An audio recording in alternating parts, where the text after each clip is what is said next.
o Supremo Tribunal Federal está legislando no Brasil. Qual é o limite para essa atuação? Isso está previsto na Constituição. Quem controla a legislação que é produzida pelo próprio Supremo? Até que passo essas transformações que o Supremo está fazendo na Constituição preservam a integralidade da nossa Carta Magna? E, ao fim e ao cabo, quem é capaz de controlar o Supremo Tribunal Federal? Ora, o Supremo vem legislando no Brasil e isso é fato público e notório. Basta ver a decisão do Supremo de tornar homofobia um crime comparado ao crime de racismo. Ou seja, o Supremo decidiu adotar uma analogia para considerar que o crime de racismo, que é o que está previsto no Código Penal, se aplica também ao crime de homofobia. E também para dizer que o crime de homofobia é imprescritível e que não aceita fiança, inafiançável. Ora, isso é uma criação do Supremo Tribunal Federal. Não é só isso. O Supremo está legislando sobre porte de drogas, descriminalizando o porte da maconha, não de todas as drogas, ou seja, isso mostra também que é uma natureza de política pública o que o Supremo está fazendo. Ele não está protegendo um direito individual, ele está escolhendo uma política pública. É a maconha, é até a quantidade X, isso é típico de uma norma votada no Congresso. A ministra Rosa Weber colocou um voto sobre o aborto, a descriminalização do aborto, quer dizer, sem nenhuma lei no Congresso, um início de um processo de legalização do aborto no Supremo Tribunal Federal, além de outros temas criminais que o Supremo já regrou, ou parece quase a caminho de regrar, né? O crime de fake news, a ponto de, veja esse tweet de Paulo Pimenta, ministro do governo Lula, começa dizendo: mentir é crime. Ora, eu não me lembro de ter visto isso no Código Penal, mas o ministro do governo Lula se sente já autorizado a dizer que mentir é crime. Por quê? Porque o Supremo vem construindo esta lógica de que fake news é crime. Não está legislado em lugar nenhum. E também o conceito de flagrante permanente, que é a ideia de que um vídeo postado na internet coloca o autor do vídeo em flagrante permanente. A qualquer momento, ele pode ser preso em flagrante e, portanto, o crime de postar um vídeo na internet não precisa do trânsito em julgado, não precisa sequer de uma decisão em segunda instância, né, que foi tão importante lá na Lava Jato. Agora não, vídeo na internet, este é um flagrante permanente e esta é a decisão do Supremo Tribunal Federal legislando sobre matéria de processo penal. Ora, isso é tão inconstitucional que até o Zanin sabe. E até o Zanin, na sua sabatina no Congresso Nacional, no Senado, para poder virar ministro do Supremo, Zanin disse: não vou legislar no Supremo, reconheço o limite da Constituição. Ou seja, é inconstitucional, isso é claro. Mas não é só no espaço do Poder Legislativo que o Supremo vem se metendo, ele vem se metendo também no Poder Executivo. Basta ver que abriu inquéritos, o inquérito policial tradicionalmente é feito pela polícia, que é um órgão do Poder Executivo. O Supremo tirou o efeito de um indulto, que é um ato, ou graça, que é um ato exclusivo do presidente da República, do Poder Executivo. O Supremo se imiscuiu na nomeação de diretor da Polícia Federal, ora, que é um ato do Poder Executivo. Ou seja, tem uma frase do Gilberto Amado que diz assim: o modelo inglês é o modelo da cooperação de poderes. O modelo americano é o modelo da separação de poderes. E o modelo brasileiro parece que virou o modelo da invasão de poderes. Até onde vai o Supremo na invasão dos demais poderes? E por que isso é importante? Por que a separação de poderes ela é tão importante para um povo livre, para uma nação que quer viver em liberdade? A separação de poderes ela é um instrumento de defesa da liberdade contra a tirania. Isso não é só Montesquieu, isso é a história que mostra. Você tem todos os poderes concentrados em uma só pessoa ou em uma só entidade. A pessoa faz a lei, ela escolhe quando aplicar a lei, ela interpreta a lei que ela aplica. Isto é um poder absoluto, né? Completo, sem limites. E a história, já disse isso, a história da liberdade, a história do liberalismo é a história da limitação do poder do Estado. Mas eu quero pontuar aqui uma posição do ministro Aires Brito, aqui numa entrevista a Brasil Paralelo, um documentário da Brasil Paralelo, em que ele comenta que o Supremo Tribunal Federal se sobrepõe, de certa maneira, aos demais poderes no Brasil. Veja a entrevista de Aires Brito. Não existe um Congresso Nacional Supremo, Poder Legislativo Supremo. Não existe um Poder Executivo Supremo. Não existe um Presidente da República Supremo. Mas existe um Supremo Tribunal Federal, que está acima dos outros, quando interpreta, sobretudo, a Constituição. Olha, eu discordo de Aires Brito, porque o Supremo Tribunal Federal, para mim, é supremo entre os tribunais, ele é o Supremo Tribunal, ele não é o Supremo Poder da República. A Constituição estabeleceu uma fórmula antiga no Brasil de que são poderes da República, independentes e harmônicos entre si, o Executivo, o Legislativo e o Judiciário. O que a Constituição faz é separar as competências de cada um dos poderes.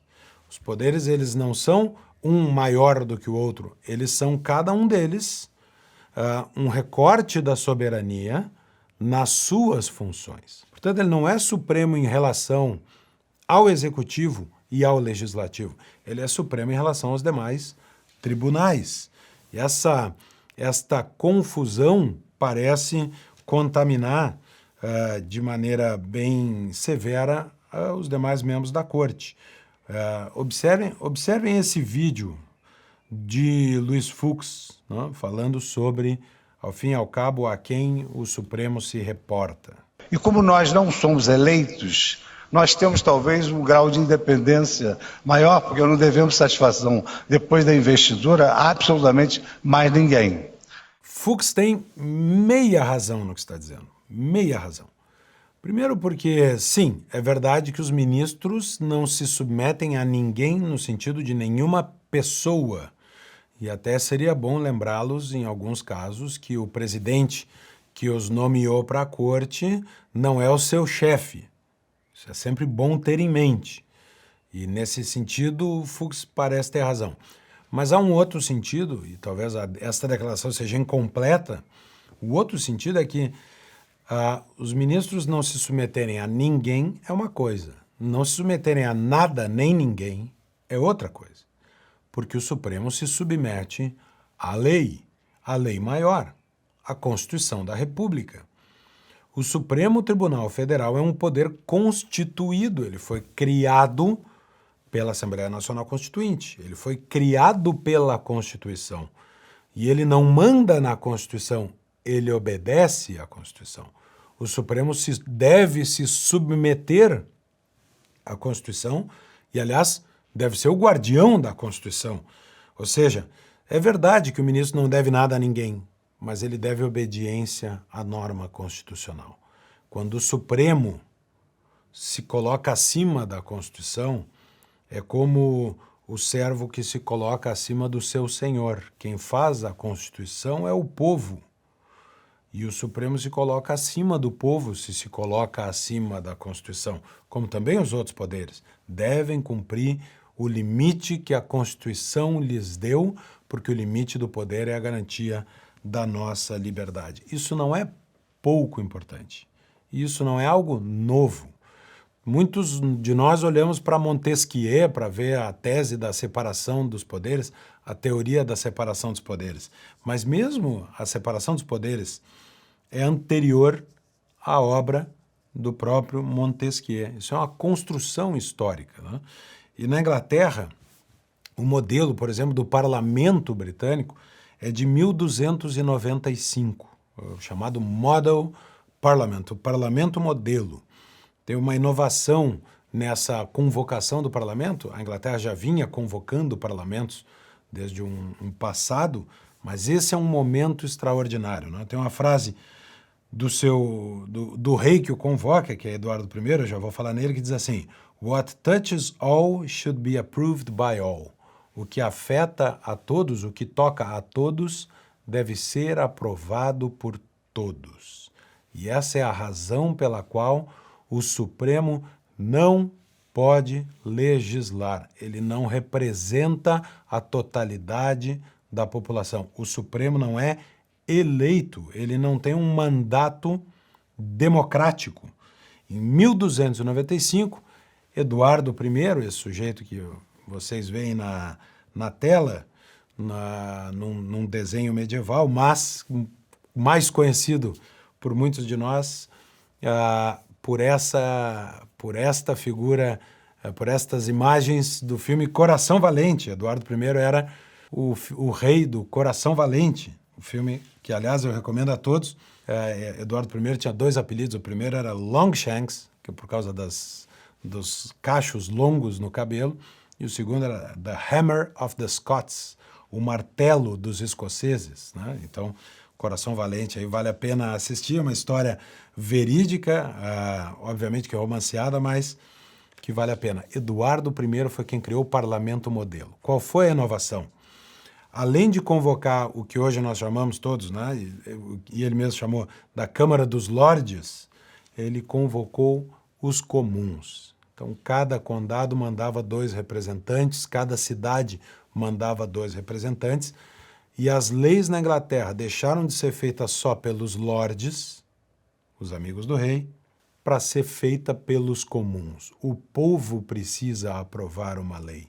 A maioria do povo tem que estar expressa. O que toca a todos tem que ser aprovado por todos. E é por isto que o Supremo faz é inverter essa lógica. A lógica de, além dos lordes, os comuns têm que falar. O Brasil parece que está dando passos para trás e quem está fazendo a lei são só os lordes do Supremo Tribunal Federal. Eu faço essa brincadeira porque até pouco tempo, até 2009 na Inglaterra, não havia uma Suprema Corte. A Suprema Corte da Inglaterra era um destacamento da Câmara dos Lordes.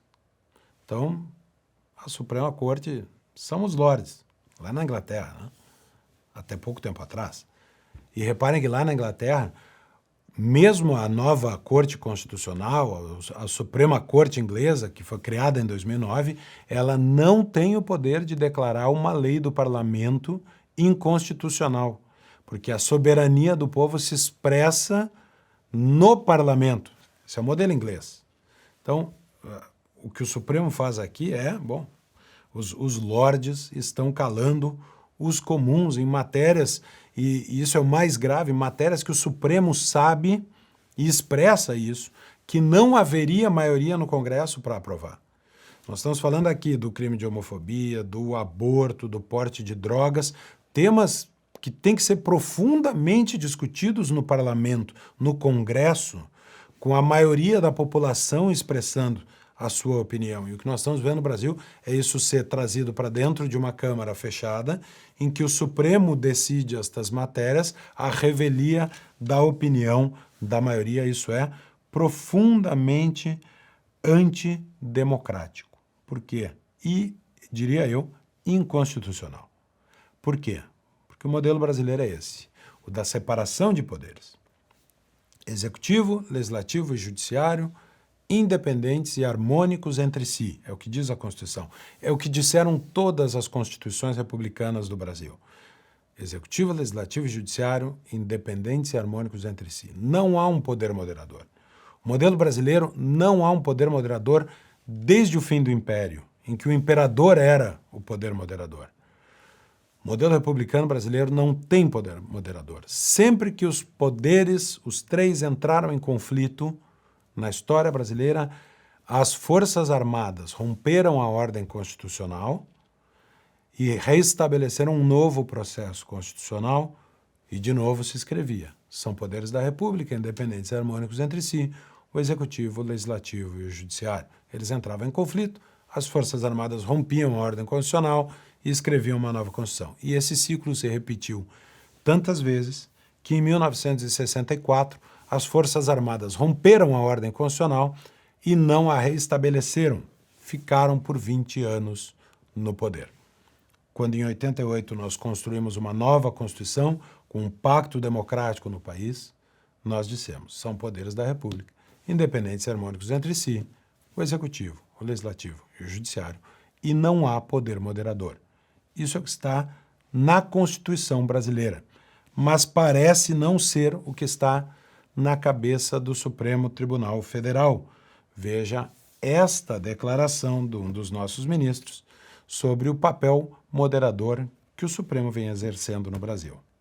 É uma discussão muito complexa, muito difícil, e eu entendo, sinceramente, que na prática nós já temos um semipresidencialismo com um controle de poder moderador que hoje é exercido pelo Supremo Tribunal Federal. Basta verificar todo esse período da pandemia. Então tá aí, Toffoli acha que o Brasil agora não é mais um presidencialismo, como a Constituição disse, e que ele passou a ter um poder moderador, o que a Constituição não disse. Ora, em que momento o Supremo virou o poder moderador? Talvez no impeachment de Dilma Rousseff. Ali havia um conflito entre o Executivo, Dilma, e o Congresso Nacional, que, afinal de contas, julgou e processou Dilma. Quando houve este conflito, não foi no Brasil, não foram as Forças Armadas que quebraram a ordem constitucional. O que houve foi que o Supremo Tribunal Federal avocou para si a mediação desse conflito, de certo modo. Houve alterações ali no rito do julgamento do impeachment. Para quem não lembra, até um segundo micro-julgamento ali, a gente chama juízo de admissibilidade, no Senado foi criado. Ou seja, quando saiu da Câmara para o Senado votou se receberia o que veio da Câmara. Isso não aconteceu no impeachment do Collor, foi uma inovação que o Supremo impôs naquele momento. E a segunda grande inovação foi separar a pena de Dilma, separar a perda do mandato da perda dos direitos políticos. Também o Supremo agiu contra o que manda a lei e a Constituição, mas o Brasil aceitou. O Brasil aceitou para ter a pacificação do fim do governo Dilma. Só que a partir daquele momento o Supremo não mais retornou à sua condição de um poder constituído. Ele arrogou para si esse papel de poder moderador, a ponto de Toffoli chegar a fazer essa confissão. E agora nós temos um Supremo que legisla e que interfere no poder executivo, de tal forma que aquilo que nós chamávamos de mutações constitucionais ou de uma Constituição viva que o Supremo vai interpretando, de tal forma está transformada a organização do poder no Brasil, a separação de poderes no Brasil, pelo que o Supremo vem fazendo, que já é possível que nos perguntemos até que ponto a Constituição de 88 ela está preservada hoje. Qual é o limite destas transformações que o Supremo está impondo? A partir de quando essa intervenção do Supremo passa a ser tão inconstitucional quanto a intervenção militar foi em 64? Quem pode resolver isso? Quem pode trazer o Supremo de volta à ordem constitucional? Quem pode recolocar os ministros do Supremo dentro da moldura institucional que a Constituição lhes impõe? Só o Congresso Nacional. Só o Congresso Nacional.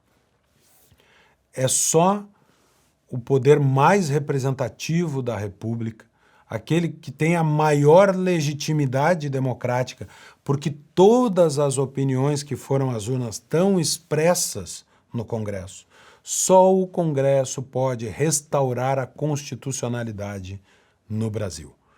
E há um princípio de sinal, de expectativa de um movimento ainda muito branda, mas existe, de Pacheco, que disse, pelo menos agora dando-se conta, né, de que Lula da Silva vai nomear mais e mais ministros, de que, ao fim e ao cabo, preciso impor algum tipo de limite. Veja a declaração de Pacheco.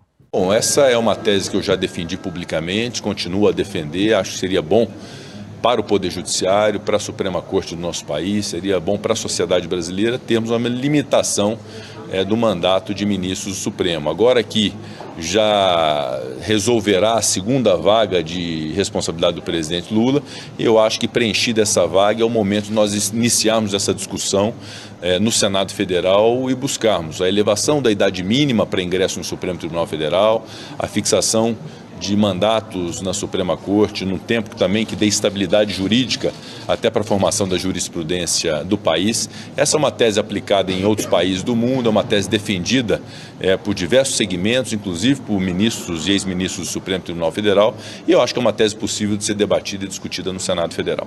Pacheco, com muita sutileza, quase chega no ponto. Primeiro, eu não gosto de chamar de mandato o que os juízes têm, porque mandato é propriamente um mandato democrático dado pelo povo nas urnas. Mas vá lá, pelo menos Pacheco admite a necessidade da limitação da atuação dos juízes no tempo. Mas mais importante, Pacheco, é a limitação da atuação no seu escopo, no seu papel, na sua função. Que os ministros do Supremo entendam que não é só no tempo, mas no objeto da sua atuação que devem valer os limites constitucionais, sob pena do Supremo continuar legislando sem a legitimidade democrática. Nós vamos enfrentar essa situação e a esperança do Brasil deve estar no Poder Legislativo, no Congresso Nacional.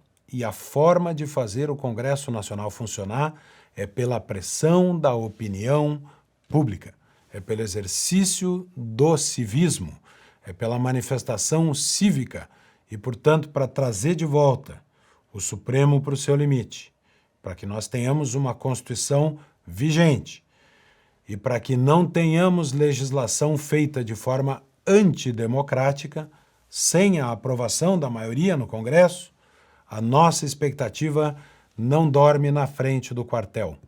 Ela bate na porta do Congresso Nacional.